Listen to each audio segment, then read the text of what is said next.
नमस्कार साथियों, मेरे YouTube चैनल पर शिक्षा विभाग से संबंधित नवीनतम अपडेट्स पाने के लिए सब्सक्राइब कीजिए, बेल आइकन को प्रेस कीजिए और ऑल नोटिफिकेशन को ऑन करके रखें, जिससे नवीनतम अपडेट्स आपके मोबाइल पर तुरंत मिल सके।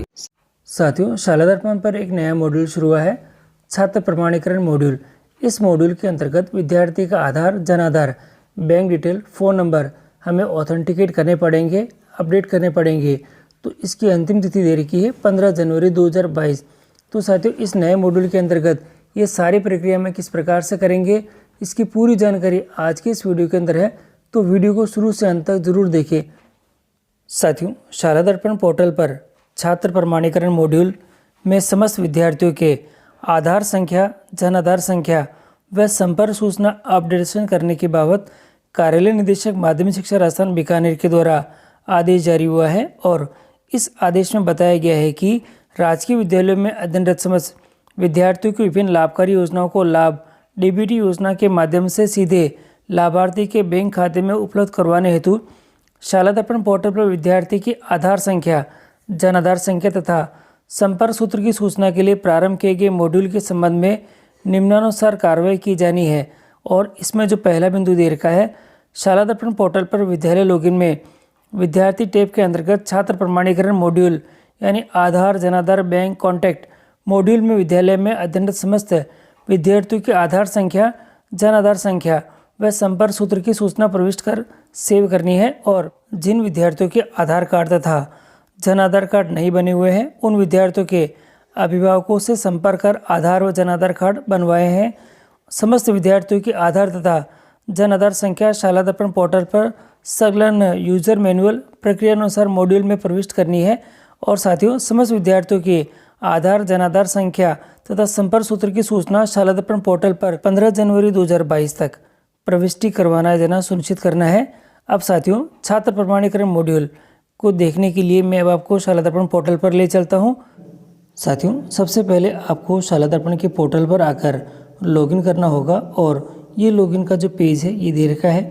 यहाँ NIC जो आपकी विद्यालय की जो NIC ID है वह लिखें, पासवर्ड लिखें, इस प्रकार का कोई एंट्री कैप्चर दे रखा होगा वो लिखें और लॉगिन का जो बटन दे रखा है यहाँ से क्लिक करके लॉगिन कर लें। साथियों, शाला दर्पण पर लॉगिन करने के बाद हम इस पेज पे आ जाएंगे और हमें विद्यार्थी का डाटा अपडेट करना है, इसलिए विद्यार्थी को टैब को हमें सेलेक्ट करना पड़ेगा। ये विद्यार्थी का टैब है, इसे मैं सेलेक्ट कर लेता हूँ। सेलेक्ट करते ही साथियों, कुछ और जो मेन्यू है वह खुल चुका है। इसके अंदर हमें देखना है, नीचे तरफ आ रखा है छात्र प्रमाणीकरण आधार, जन आधार, बैंक कॉन्टैक्ट। तो इसी को सेक्शन को हमें क्लिक करना होगा। मैं इसे क्लिक कर देता हूं और क्लिक करते ही ये रीडायरेक्ट करेगा हमको इस नए पेज के ऊपर। यहाँ हमें देखना है और यहाँ एक सबसे पहले नोट लिखा हुआ है और ये लिखा हुआ है ऑथेंटिकेट स्टूडेंट डाटा। तो आप सबसे पहले यहाँ देख ले, सभी बच्चों के लिए आधार, जन आधार, बैंक और कॉन्टैक्ट डिटेल की पूरी एंट्री करनी सुनिश्चित करनी है। सेशन आपका सेलेक्ट किया हुआ है, क्लास आपको सेलेक्ट करनी है। मैं क्लास सेलेक्ट कर लेता हूँ। सभी क्लासें दे रखी है, आपके विद्यालय में जितनी क्लासें हैं वह सभी आपके पास में आ जाएगी। किसी भी एक क्लास को सेलेक्ट कर लेते हैं। करने के बाद सेशन जो सेक्शन है वह सेलेक्ट कर लेते हैं और शो स्टूडेंट डिटेल पर क्लिक करते हैं। और आप यहाँ देखेंगे तो अपने पास में ये सेक्शन आ चुका है। अब आप यहाँ देखिए तो काफ़ी सारी चीज़ें आपके पास में यहाँ है। इसमें एक एक करके मैं दिखा देता हूँ। सबसे पहले आपके विद्यालय का जो नाम है यहाँ आ रखा है। अब इस सेक्शन के अंदर, इस कक्षा के अंदर जो टोटल आपने आधार के ऑथेंटिकेट कितने स्टूडेंट हो चुके हैं उसकी संख्या आ रही है, 0 है अभी। और जन आधार के कितने हैं वह भी 0 दे रखी है। बैंक कॉन्टैक्ट कितनी है ये भी 0 दे रखी है। टोटल कॉन्टैक्ट वेरीफाई कितने हो चुके हैं ये भी 0 दे रखी है। आप जैसे जैसे करते जाएंगे तो ये संख्या यहाँ पे अपडेट होती चली जाएगी। और जो नामांकन है आपके विद्यालय का यहाँ आपके पास में शो ऑफ रखा है। अब थोड़ा नीचे करके दिखा देता हूँ। ऑथेंटिकेट बटन जो डिस्क्रिप्शन दे रखा है उसके अंदर आपके पास में ये सभी ऑप्शन अवेलेबल है। पहला दे रखा है click on button below the authenticate Aadhaar, Jan Aadhaar ये दे रखा है। और ये दे रखा है इसके पास में click on button below to verify bank detail दे रखी है। इस प्रकार का जो बटन है वो click on the button to verify contact detail के लिए है। और इस प्रकार का जो सेक्शन दे रखा है इसके अंतर्गत आपको click to button below to edit करने का इन्फॉर्मेशन है। और ये आपके पास में बटन है जो डिलीट करने का ऑप्शन दे रखा है। और डिलीट करके वापस आप उसको अपडेट कर सकते हैं, उसका ऑप्शन है। और ये जो ऑप्शन दे रखा है आपका डाटा सेव करने का है, क्रॉस का निशान दे रखा है कैंसिल करना है, जो भी स्टूडेंट की इन्फॉर्मेशन है उसके लिए क्लिक दे रखा है कि आपका ऑथेंटिकेट कंप्लीट हो चुका है। ये अब यहाँ पे जनाधार के लिए ये सेक्शन दे रखा है, यहाँ से जनाधार को आप यहाँ पे क्लिक करके डिटेल देख सकते हैं। साथियों ये जो सेक्शन दे रखा है क्लिक हियर टू नो जनाधार डिटेल है, यहाँ पे भी आप क्लिक करके, मैं आपको क्लिक करके दिखा देता हूँ। जैसे ही आप क्लिक करेंगे तो यहाँ पे आपको जो बच्चे के जो डिटेल है यानी उसका जनाधार आपके पास में आधार है या जनाधार है या भामाशाह आईडी है, तो वहाँ लिख के आप उसका जो जनाधार की डाटा है वे आप यहाँ से कलेक्ट कर सकते हैं। तो मैं बैक आ जाता हूँ वापस, उसके लिए ही आप वो इन्फॉर्मेशन देख सकते हैं। वापस इसको मैं एक बार क्लिक करके आपको दिखा देता हूँ शो इन्फॉर्मेशन के अंदर से। अब वापस हम यहाँ पे आ चुके हैं। अब मैं आपको दिखाता हूँ कि जो डिटेल आपको एंट्री करनी है वह क्या क्या है। देखिए साथियों यहाँ पहले जो एंट्री दे रखी है टू वेरीफाई आधार, अगर आपने उस बच्चे का आधार अपडेट कर दिया है तो आपको यहाँ पे करना है। तो मैं यहाँ पे क्लिक करके दिखा देता हूँ। जैसे मैं इसको क्लिक करता हूँ तो ये हमारे पास आधार की एंट्री के लिए आ गया। देखिए आधार ऑथेंटिकेट सक्सेसफुली हो चुका है। यहाँ इसको मैं क्लोज कर देता हूँ।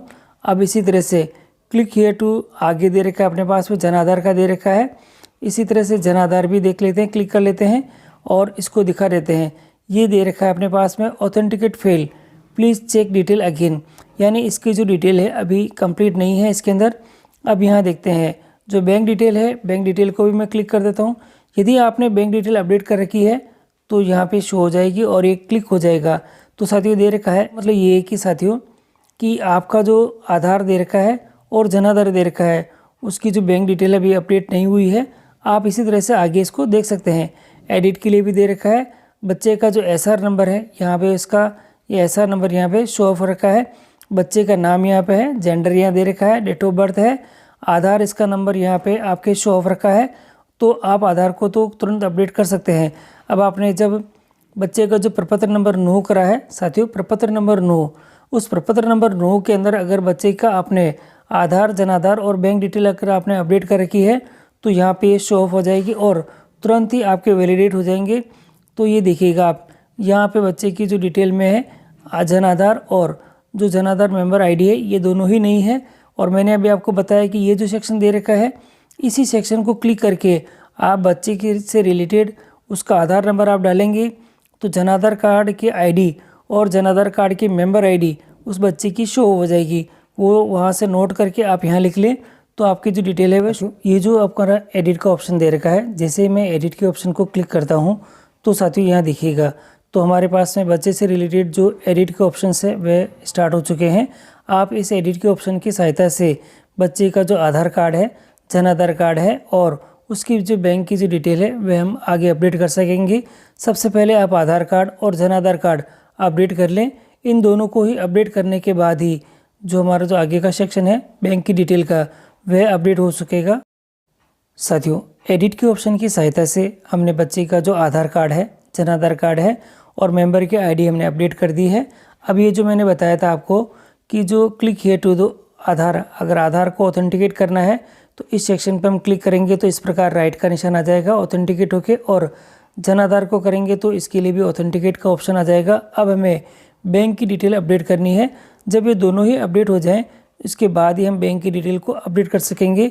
अब मैं बैंक की डिटेल के लिए अब इस वाले सेक्शन को मैं क्लिक करता हूँ और इसको क्लिक करते ही साथियों बैंक की डिटेल को क्लिक करते ही हमारे पास में इस प्रकार का एक ऑप्शन आ जाएगा। देखिए ये स्क्रीन पे आ जाएगा।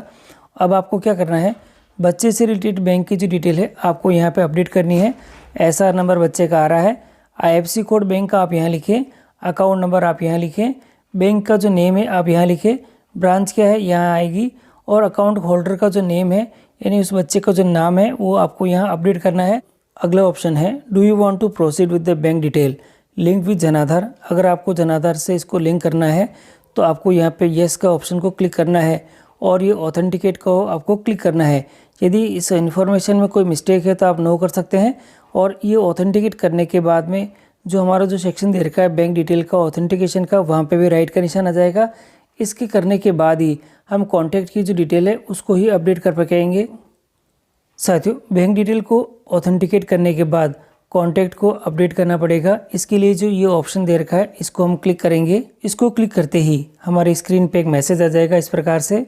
SR नंबर बच्चे का दे रखा है, मोबाइल नंबर आपको फीड करना है, लैंडलाइन नंबर है तो यहाँ करना है, ईमेल आईडी आपको यहाँ करनी है और ऑथेंटिकेट करना है।